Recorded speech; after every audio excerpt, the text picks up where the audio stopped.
ओम श्री गुरुवे नमः। ओम श्री गणेशाय नमः। पिछले प्रसंग में मैंने ये बता दिया है कि राजा ने किस प्रकार अपने तीर से, पंखों वाले तीरधार बाण से किंदम ऋषि का वध कर दिया, जो कि मृगी रूप से, मृग के रूप से अपनी पत्नी, मृग रूप धारणी पत्नी से संभोग कर रहे थे। और उनके जो प्रश्न उत्तर हैं, सवाल जवाब हैं, और उसके बाद दुख से व्याकुल होकर के उन्होंने कैसे संन्यास धर्म का आश्रय लिया, निश्चय किया। और उनकी अभी संतान भी उत्पन्न नहीं हुई है और राजा हैं, तो उन्होंने अपने मंतव्य को अपनी दोनों पत्नियों को बताया, कुंती और माद्री को। तो वो क्या बोली, यहाँ से हम प्रारंभ करते हैं। भरत श्रेष्ठ सन्यास के सिवा, यानी वो जो पत्नियां हैं वो राजा को समझा रही हैं, अपने पति महाराज पांडु को, कि भरत श्रेष्ठ सन्यास के सिवा और भी तो आश्रम हैं जिनमें आप हम धर्म पत्नियों के साथ रहकर भारी तपस्या कर सकते हैं। आपकी यह तपस्या स्वर्गदायक महान फल की प्राप्ति कराकर इस शरीर से भी मुक्ति दिलाने में समर्थ हो सकती है। इसमें संदेह नहीं है कि उस तप के प्रभाव से आप ही स्वर्गलोक के स्वामी इंद्र भी हो सकते हैं।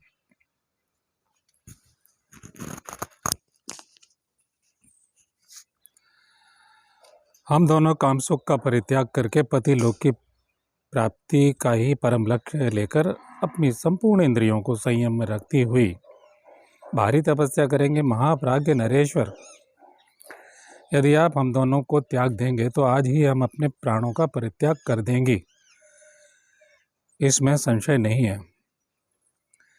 पांडु ने कहा, देवियों, यदि तुम दोनों का यही धर्मयुक्त निश्चय है तो ठीक है, मैं संन्यास न लेकर वानप्रस्थ में ही स्थित रहूंगा तथा आज से अपने पिता वेदव्यास जी की अक्षय फल वाली जीवनचर्या का अनुसरण करूंगा।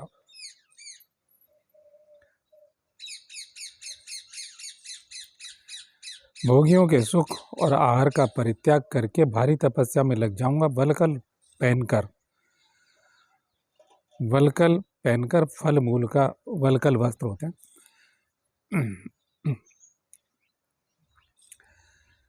रेशमी वस्त्र जो राजाओं के होते हैं, उनको त्याग करके साधारण वस्त्रों को धारण करना, वलकल रंग के, ये इसका अर्थ है। वलकल पहनकर फल मूल का भोजन करते हुए मान वन में विचरूंगा। दोनों समय स्नान, संध्या और अग्निहोत्र करूंगा। चिथड़े, मृगचर्म और जटा धारण करूंगा, यानी जैसे भी वस्त्र मिल जाएं वैसे मैं पहन लूँगा। बहुत थोड़ा आहार ग्रहण करके शरीर से दुर्बल हो जाऊंगा। सर्दी, गर्मी और आंधी का वेग सहूंगा। भूख प्यास की परवाह नहीं करूंगा तथा दुष्कर तपस्या करके इस शरीर को सुखा डालूंगा। एकांत में रहकर आत्मचिंतन करूंगा। कच्चे कंद मूल आदि और पक्के फल आदि के से, यानी जो जैसा मिलेगा, जीवन निर्वाह करूंगा। देवताओं और पितरों को जंगली फल मूल, जल और तथा मंत्र पाठ द्वारा तृप्त करूंगा। इतनी अवस्था में भी आदमी पितरों का तर्पण या उन्हें संतुष्ट करना, अपने पूर्वजों के प्रति उन्हें भौतिक पदार्थों के नैवेद्य का अर्पण करना विधि से, यह त्याग नहीं कर रहे हैं।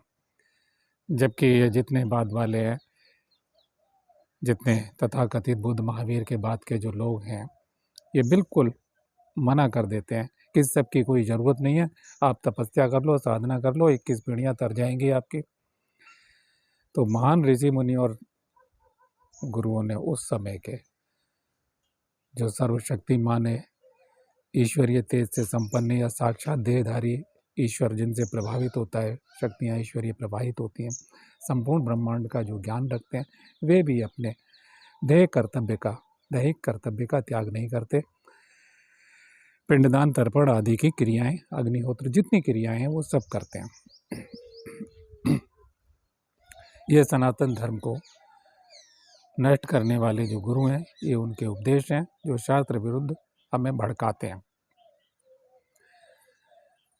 फिर से पढ़ रहा हूँ। देवताओं और पितरों को जंगली फल मूल जल तथा मंत्र पाठ द्वारा तृप्त करूँगा। मैं वानप्रस्थ आश्रम में रहने वालों का तथा कुटुंबीजनों का भी दर्शन और अप्रिय नहीं करूँगा।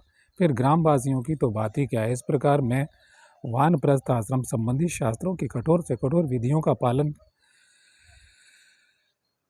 इस प्रकार से मैं वानप्रस्थ आश्रम संबंधी शास्त्रों की कठोर से कठोर विधियों के पालन की आकांक्षा करता हुआ तब तक वानप्रस्थ आश्रम में स्थित रहूंगा जब तक कि शरीर का अंत ना हो जाए।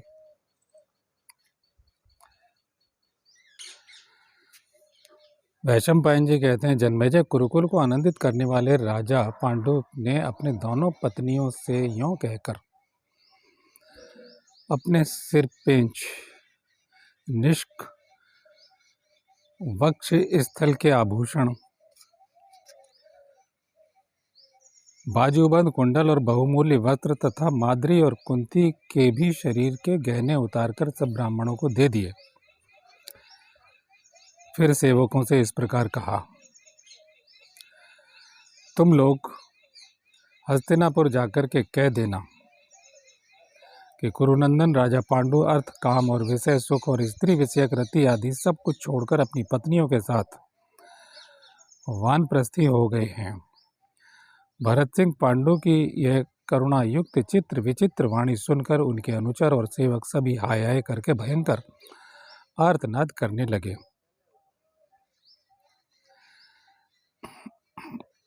उस समय नेत्रों से गरम गरम आंसुओं की धारा बहाते हुए वे सेवक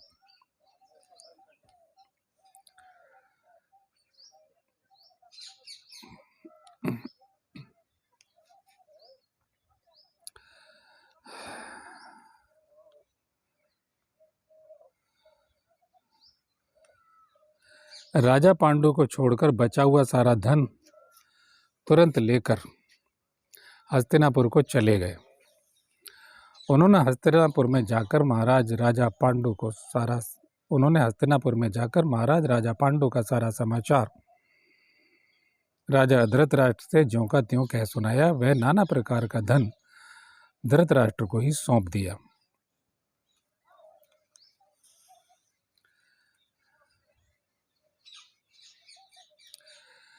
फिर उन सेवकों को उस महान वन में पांडु के साथ घटित हुई सारी घटनाओं का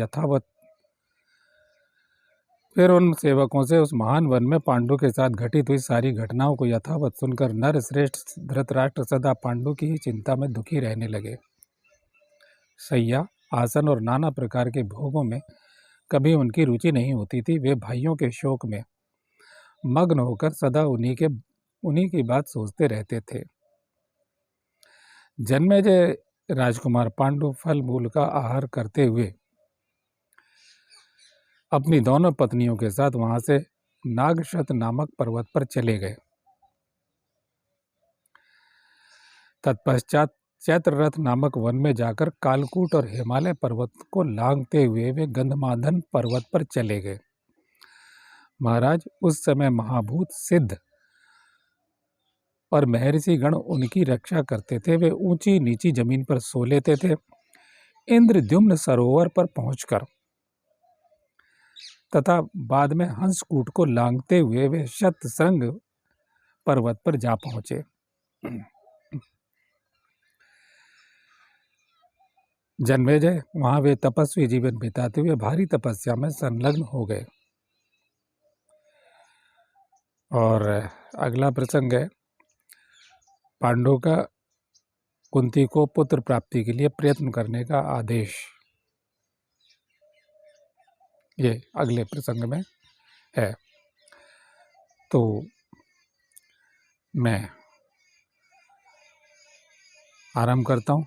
अगला वैशंपायन जी कहते हैं, जन्मेजय, यहाँ भी श्रेष्ठ तपस्या में लगे हुए पराक्रमी राजा पांडु सिद्ध और चारणों के समुदाय को अत्यंत प्रिय लगने वाली यहाँ भी पांडु सिद्ध और चारणों को इस समुदाय को वहाँ पर सिद्ध और चारणों के समुदाय रहते थे, अर्थात उस समुदाय को भी वे अत्यंत प्रिय लगने लगे। उनका आचरण पसंद आ गया। उन्हें देखते ही वे प्रसन्न हो जाते थे।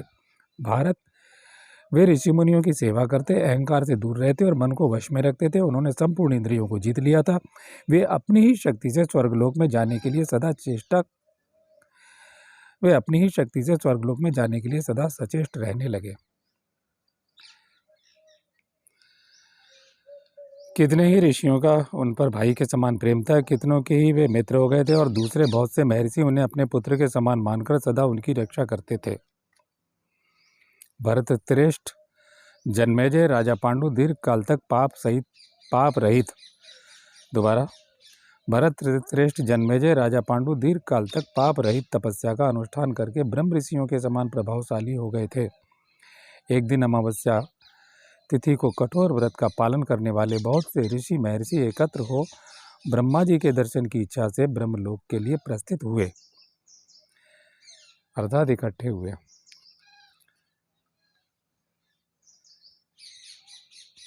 ऋषियों को प्रस्थान करते हुए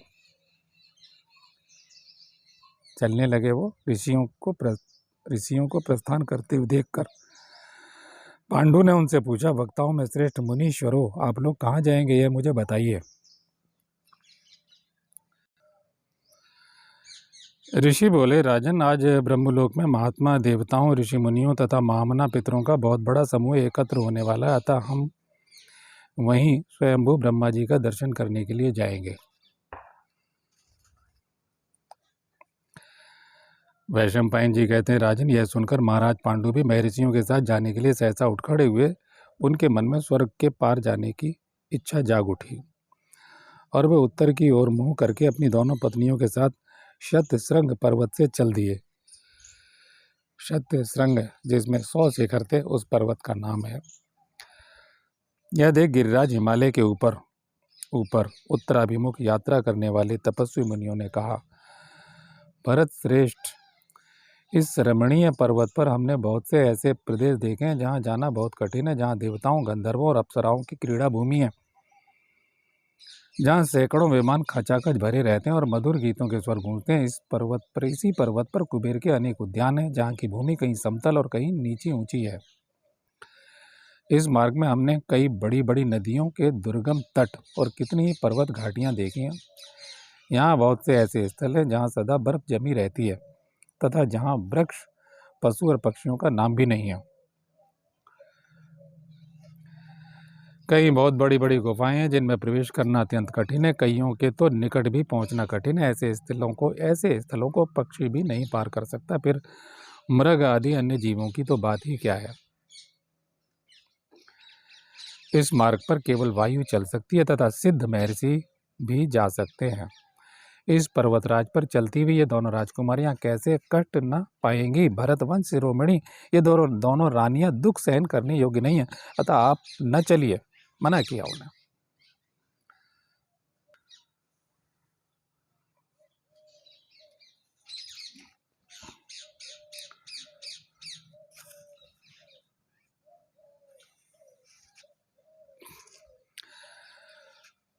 पांडु ने कहा, महाभाग, महर्षिगण संतानहीन के लिए स्वर्ग का दरवाजा बंद रहता है। ऐसे लोग कहते हैं, मैं भी संतानहीन हूँ, इसलिए दुख से संतप्त होकर आप लोगों से कुछ निवेदन करता हूँ।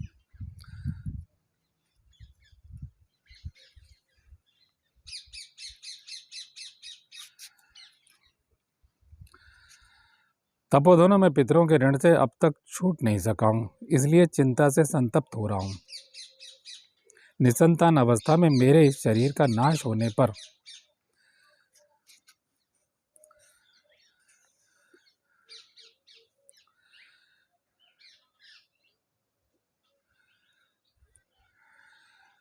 मेरे पितरों का पतन अवश्य हो जाएगा। मनुष्य इस पृथ्वी पर 4 प्रकार के ऋणों से युक्त होकर जन्म लेते हैं। उन ऋणों के नाम है, और मेरे श्रोताओं, आप भी सुन लीजिए।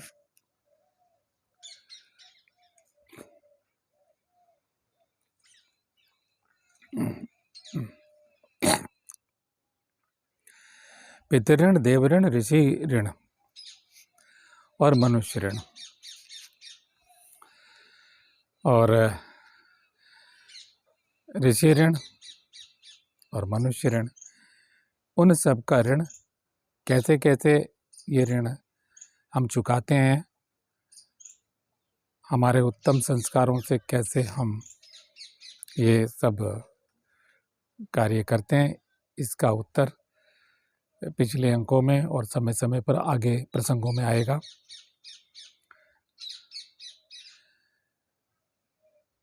उन सब का ऋण धर्मतः हमें चुकाना चाहिए। जो मनुष्य यथा समय इन ऋणों का ध्यान नहीं रखता, उसके लिए पुण्य लोग सुलभ नहीं होते। यह मर्यादा धर्मज्ञ पुरुषों ने स्थापित की है। यज्ञों द्वारा मनुष्य देवताओं को तृप्त करता है। अब देखिए वो विधि बता रहे हैं। स्वाध्याय और तपस्या द्वारा मुनियों को संतोष दिलाता है। क्या हम सन्मार्ग पे हैं। और स्वाध्याय के बारे में बड़ी गंभीर बात मैंने कही है कि पतंजलि कहते हैं स्वाध्यायात इष्ट देवता संप्रयोगा। साक्षात इष्ट देवता स्वाध्याय क्या है, और मैं बता चुका हूँ कई बार।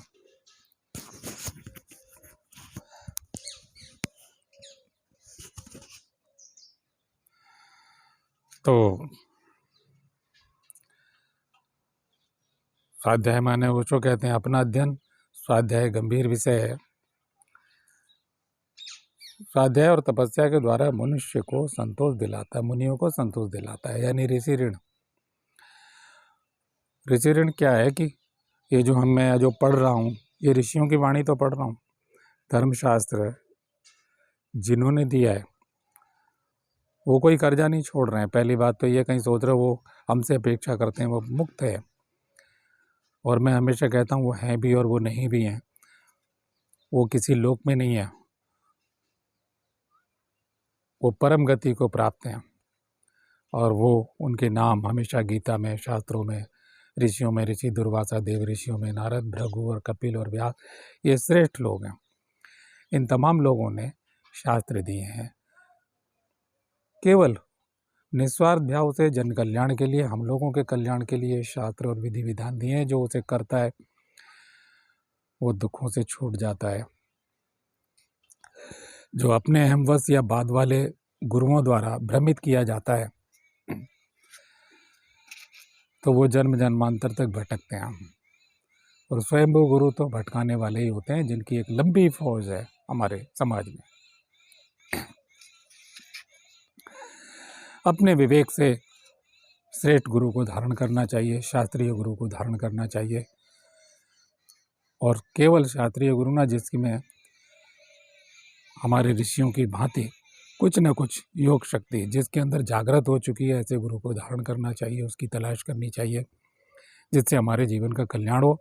क्योंकि झूठे गुरु हमेशा ये कहते हैं कि शक्तियाँ सिद्धियाँ भटकाती हैं। और मैं हमेशा कहता हूँ कि जो ईश्वर के मार्ग पे चल रहा है वो तो अब ये क्या कर रहे हैं, ये तो केवल अपने जीवन को सफल बना रहे हैं ब्रह्म में, केवल ईश्वर चिंतन कि मुझे अपनी देह का त्याग करना है। राजा है, चक्रवर्ती सम्राट है, सब कुछ त्याग करके। तो ऐसे में आदमी क्या करेगा? उसे सिद्धियों का ख्याल है, उसे शक्तियों, वे स्वयं ही उत्पन्न होती है। मैं इसलिए सिद्धि शब्द प्रयोग नहीं करता, शक्ति शब्द उपयोग करता हूँ। और इसके हर वीडियो में, हर बार प्रसंग में आपको समझाता हूँ। अब उसे कहाँ है, कुछ भी स्मरण नहीं है, वो केवल उसका ब्रह्म चिंतन है कि मैं अपना उसमें लय हो जाऊंगा, विलय हो जाऊंगा, अब जीना नहीं है मुझे। और यही वैराग्य होता है कि जब संसार से उपराम हो जाए, अब राजा नया नया संकल्प है उसका, नया नया धीरे धीरे प्रगाढ़ होता चला जाएगा। अटकन भटकन भी होती है बीच में, लेकिन राजा अभी वानप्रस्थ तो फिर संन्यास, तो प्रगति की ओर है राजा। चलिए मैं आगे बढ़ता हूँ। पुत्रोत्पादन और श्राद्ध कर्मों द्वारा पितरों को यानी संतानोत्पत्ति होगी, तो वो संतानें, अब वो अलग बात है कि हमें सुयोग्य आचार्य ब्राह्मण नहीं मिलते जो हमारे पितरों की शांति या पितरों की पुष्टि, पितर शांति यज्ञ, पितरों की पुष्टि आदि करवा सकें, जल पिंड आदि का तर्पण करवा सकें, जो हमारी साधनाओं में प्रगति देता है। हम कोई योग मार्ग में चल रहा है, ध्यान योग के मार्ग में चल रहा है, अष्टांग योग के मार्ग पे चल रहा है, तो उसमें प्रगति करवा सके, यानी कि वो बाधा हटेगी। तमाम सारे लोग, मैं ज्योतिष में कुंडली देखता हूँ तो काल सर्प योग दोष से ग्रस्त हैं।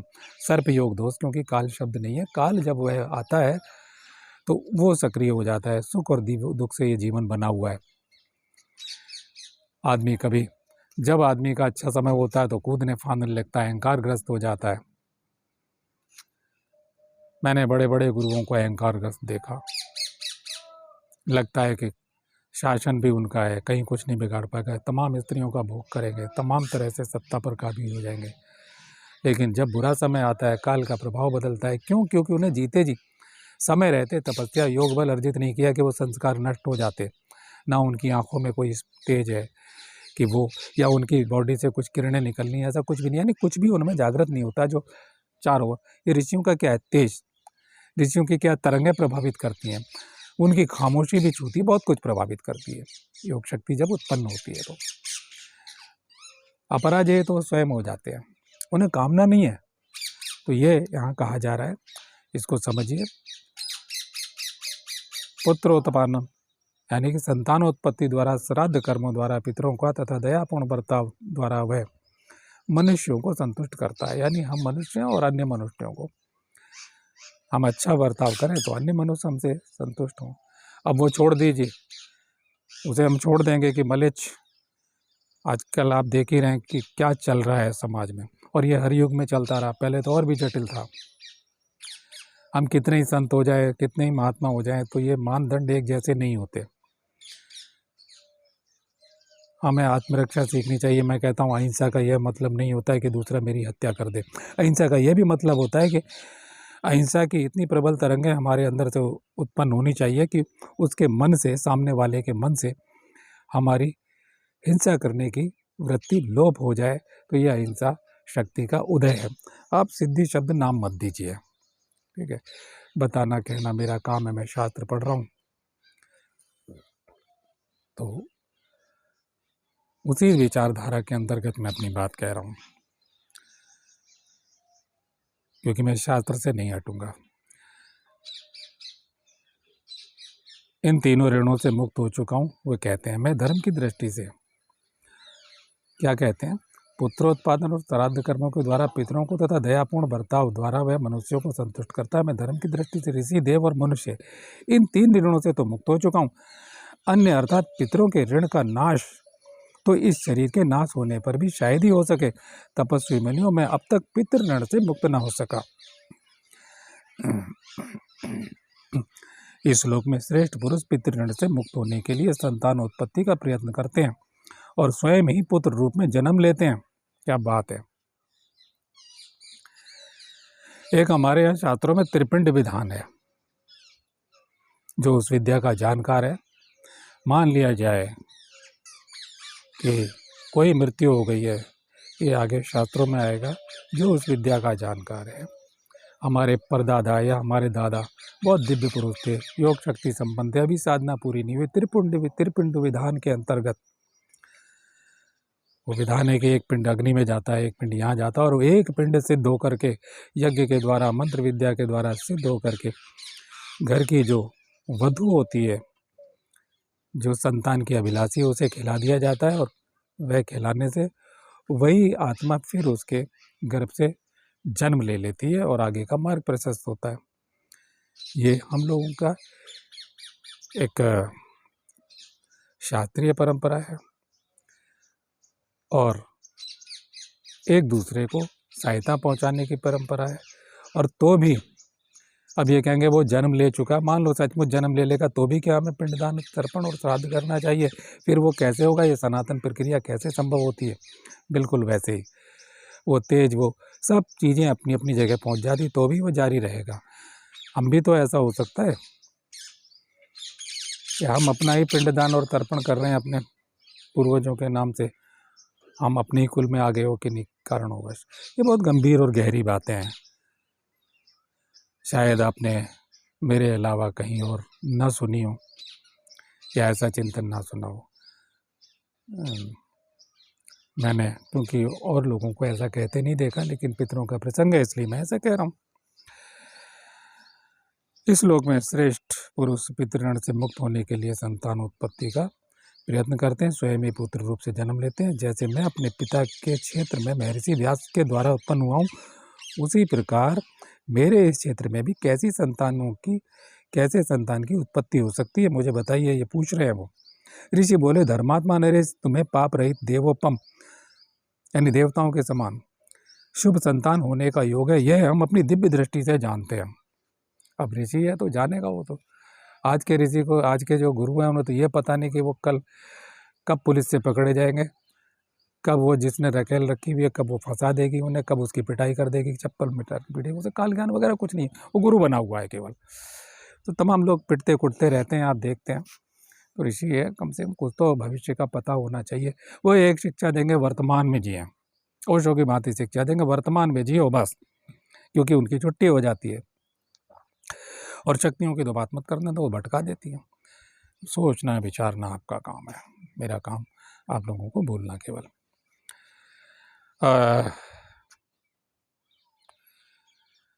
बुद्धिमान मनुष्य ममता छोड़कर बिना क्लेश के ही अभीष्ट फल को प्राप्त कर लेता है।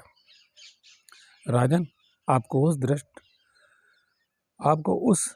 दृष्ट फल के लिए प्रयत्न करना चाहिए जो जिस पर दृष्टि है, ऐसा जो संकल्पित है, जो मन में देख रहे हैं। आप निश्चय ही गुणवान और हर्षोत्पादक संतान प्राप्त करेंगे। वैशंपायन जी कहते हैं, जन्मे से तपस्वी मुनियों के ये वचन सुनकर राजा पांडु बड़े सोच विचार में पड़ गए।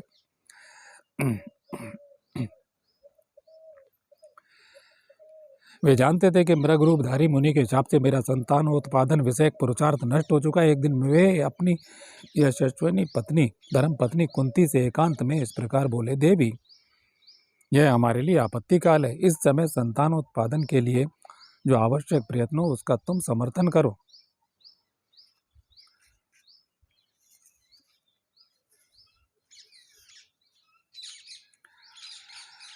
संपूर्ण लोकों में संतान ही धर्ममयी प्रतिष्ठा है। कुंती सदा धर्म का प्रतिपादन करने वाले धीर पुरुष ऐसा ही मानते हैं।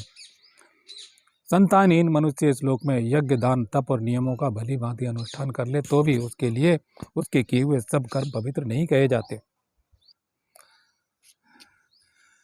पवित्र मुस्कान वाली कुंती भोज कुमारी, इस प्रकार सोच समझकर मैं तो यही देख रहा हूँ कि संतानहीन होने के कारण मुझे शुभ लोगों की प्राप्ति नहीं हो सकती। मैं निरंतर इसी चिंता में डूबा रहता हूँ, मेरा मन अपने वश में नहीं है।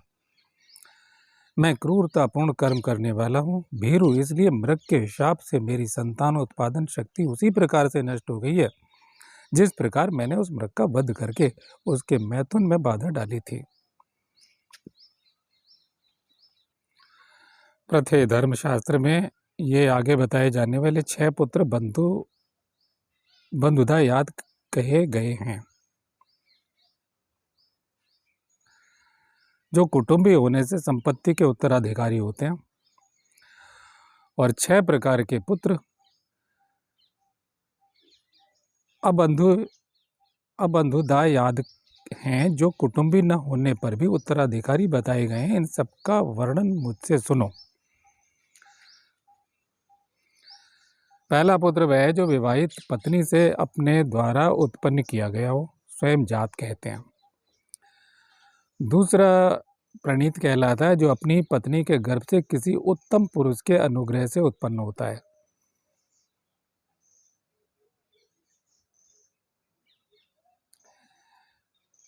अब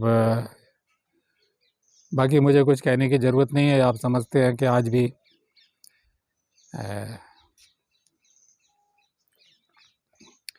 वीर्य बैंक से, ये डॉक्टर का है वीर्य है, ये इंजीनियर का है, ये किसी संत का है, ये किसी वैज्ञानिक का है, वहाँ से वो अंश ले लेते हैं और प्रत्यारोपण कराते हैं गर्भाशय में, ये सब। चलिए, ये यानी कि तब भी था। तीसरा, जो अपनी पुत्री का पुत्र हो, वह भी उसके ही समान माना गया है, और इसलिए बभ्रुवाहन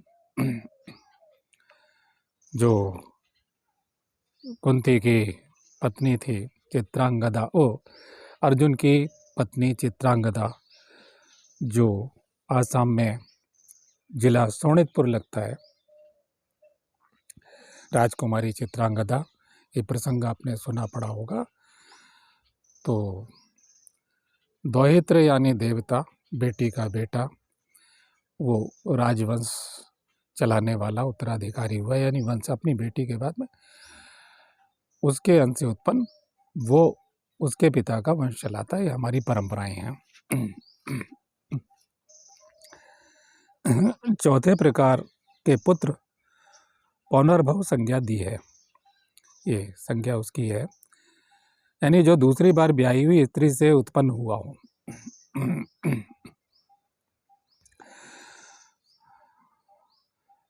और ये पौनर्भव का अर्थ उन्होंने पद्मचंद्र कोश, यानी कि पद्मचंद्र कोश के अनुसार दूसरी बार ब्याही हुई स्त्री से उत्पन्न पुत्र लिया गया है।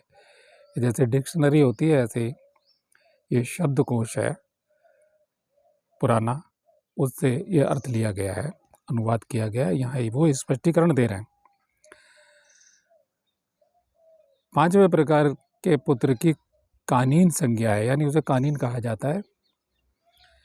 और विवाह से पहले ही जिस कन्या को इस शर्त के साथ दिया जाता है कि इसके गर्भ से उत्पन्न होने वाला पुत्र मेरा ही पुत्र समझा जाएगा, उस कन्या के पुत्र को कानीन कहते हैं। और ये अर्थ नीलकंठियाँ हैं, बहुत सारी ज्योतिष में भी हैं नीलकंठियाँ।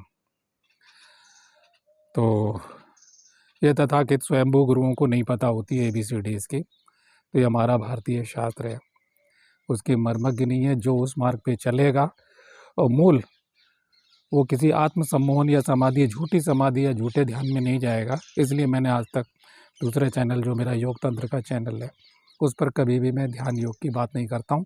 ये ध्यान की विधियाँ सब आत्म सम्मोहन में ले जाने वाली और कोई शक्ति उत्पन्न नहीं करती है। कुछ थोड़ी बहुत मन की शक्तियाँ उत्पन्न हो जाती हैं, और मान लो थोड़ा सा अतीन्द्रिय ज्ञान या कुछ हो जाए, उससे लोगों के गुरुओं का धंधा चल रहा है बढ़िया तरह से।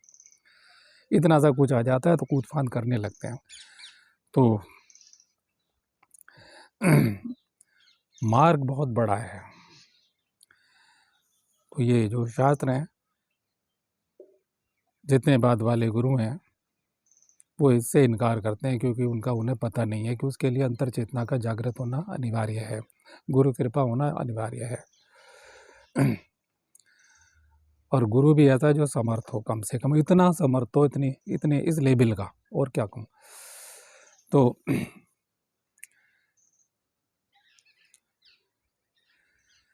तो विवाह से पहले ही उस कन्या को इस शर्त के साथ दिया जाता है कि इससे के गर्भ से उत्पन्न होने वाला पुत्र मेरा पुत्र समझा जाएगा। उस कन्या के पुत्र को कानीन कहा जाता है। जो बहन का पुत्र भांजा है वह छठा कहा गया है। अब 6 प्रकार के अब बंधु दायाद पुत्र कहे जाते हैं। दत्त, अब वो बता रहे हैं आगे, दत्त जिसे माता पिता ने स्वयं समर्पित कर दिया हो। कृत जिसे धन आदि देकर खरीद लिया गया हो। कृत्रिम जो है स्वयं में आपका पुत्र हूँ यों कहकर समीप आया हो। कई बार होता है ना, एक बच्चा आपको मिल जाता है, वो कहता है माँ बोल देता है, आप उसे अपना लेते हो, आप कानूनी रूप से लिखित में ले लेते हो, तो उसे शास्त्र मान्यता देता है।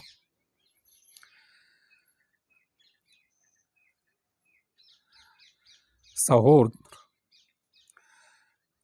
अगर अच्छा सहोदर नहीं है, ये संस्कृत में मूल श्लोक है सहोड़। तो सहोड़ शब्द है जो कन्या अवस्था में गर्भवती होकर ब्याही गई हो,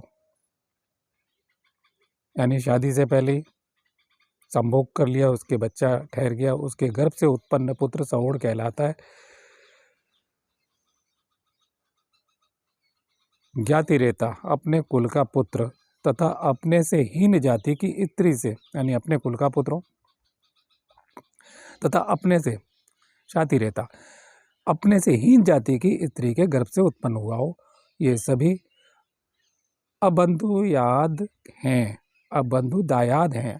दायाद शब्द है यानी देना, दायाद देना, अबंधु दायाद यानी इधर से आ रहा है, इधर ग्रहण किया जा रहा है, अबंधु दायाद। इनमें से पूर्व के अभाव में ही दूसरे दूसरे पुत्र की अभिलाषा करे। आपत्ति काल में नीची जाति के पुरुष श्रेष्ठ पुरुष से भी, अच्छा, आपत्ति काल में नीची जाति के पुरुष श्रेष्ठ पुरुष से भी पुत्र उत्पत्ति की इच्छा कर सकते हैं। अब ये मैंने पिछले प्रसंगों में आपको कहा कि सूत नंदन लोमहर्षण के पुत्र उग्र सर्वाजी का मैंने वर्णन किया कि ये महाभारत के प्रचारक, अब ये तो वैशंपायन जी कह रहे हैं, आगे बढ़ती है कथा। आज भी हम किसी चीज़ को बनाते हैं, फिल्म बनती है तो उसका प्रचार करते हैं, पुस्तक लिखते हैं तो उसका प्रचार करते हैं। तो वो जो वैशंपायन जी ने सुना रहे हैं वो तो राजसभा है। आगे जिन ऋषियों ने सुना, वहाँ लोमहर्षण के पुत्र उग्र सर्वा भी बैठे सुन रहे हैं वैशंपायन जी से, और वो आगे सुनाते हैं। किनको सुनाते हैं, कैसे सुनाते हैं, नैमिषारण्य में सुनाते हैं, वो मैंने थोड़ा सा कहा है, और आगे पुनः प्रसंग आएगा तो और विस्तार से कह देंगे। जैसा आएगा वैसा मैं कहता चला जाऊंगा। प्रथे, अब आगे बोलते हैं। प्रथे, अपने वीर्य के बिना भी मनुष्य किसी श्रेष्ठ पुरुष के संबंध में, अब वो ऐसा नहीं कह रहे हैं कोई बिरला हो, कोई तेजस्वी पुरुष है, ये मत सोचिए कि किसी भी नीची जाति के, अपने से नीची जाति के पुरुष श्रेष्ठ के पुरुष से भी, पुरुष श्रेष्ठ कहा गया जो पुरुषों में श्रेष्ठ हो, पुरुष से भी पुत्र उत्पत्ति की इच्छा कर सकते हैं। तो खाली ये नहीं कूड़ा कबाड़ कैसा भी वीर्य डाल दिया, और फिर दुष्ट आत्मा आपत्ति काल, यदि क्या बोल रहे हैं, आपत्ति काल में अब राजवंश नष्ट ना हो जाए, अगर उनके पास तो साधन है, वो तो कर रहे हैं। ये तो आपको पता है कि 5 पांडव उत्पन्न होने वाले हैं, यहाँ प्रसंग ये है। लेकिन इन लोगों में वार्ता और विचार विमर्श क्या हुआ उसकी चर्चा है, ये गंभीर चर्चा है, विस्तार से चर्चा है। एकदम नहीं कि कुंती ने कैसे वो देवताओं के अंश से देवता शरीर प्रकट होते हैं।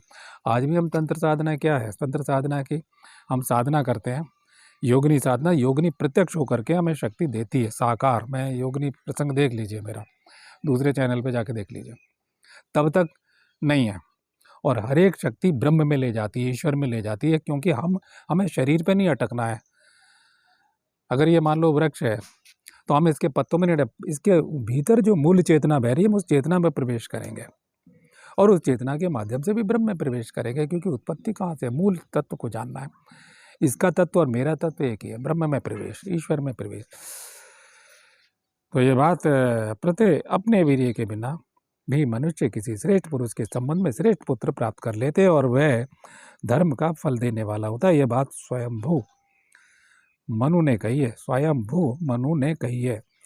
अतः यशस्विनी कुंती में स्वयं संतान उत्पादन की शक्ति से रहित होने के कारण तुम्हें आज दूसरे के पास भेजूंगा। तुम मेरे सदृश अथवा मेरी अपेक्षा भी श्रेष्ठ पुरुष से संतान प्राप्त करो। राजवंश आगे चलाना है, और आज के लिए मेरे श्रोताओं ये गंभीर विषय है। हमारे शास्त्रों में बहुत ज़्यादा हिंदू का शत्रु है, सनातन धर्मी सनातन धर्म का, और सबसे ज़्यादा हमें तोड़ने वाले कौन है? कबीर, अपने धर्म पे कि पान पूजे हरि मिले तो मैं पूजूं पहाड़, इस तरह की बात करने वाले। बुद्ध महावीर कबीर जैसे दादू है, वाजिद है, फलाना है, ढिमका है, इतने सारे नाम। कौन है ये? हिंदू संगठित क्यों नहीं है? सनातन धर्मी संगठित क्यों नहीं है? आर्य संगठित क्यों नहीं है? ये जो बातें हैं इसको नहीं, इसमें कमियां ढूंढेंगे। आंखें किसी की खुली नहीं है, भविष्य किसी को पता नहीं, वर्तमान में जीव इतना सीख लेते हैं और चिंताओं से ग्रस्त होकर के मृत्यु आ जाती है। गुरुओं लोग का यही उपदेश है, चिंता मत करो, बस उनकी सेवा में घुस जाओ, धन और स्त्रियों से उनकी सेवा करो, उन्हें भेंट कर दो। वो बटोरना है छल कपट युक्त। तो है कौन इसके? ये शक्ति का परीक्षण चला गया कि आप आपका ये हिस्सा जागृत हो रहा है तो आप यहाँ तक पहुँच गए। इतने प्रकार की समाधियों को वर्णन करने की पतंजलि को, घेरंड को, स्थिति प्रज्ञता कृष्ण को, भगवान कृष्ण को, कितने प्रकार की विधियां भगवान कृष्ण कह रहे हैं।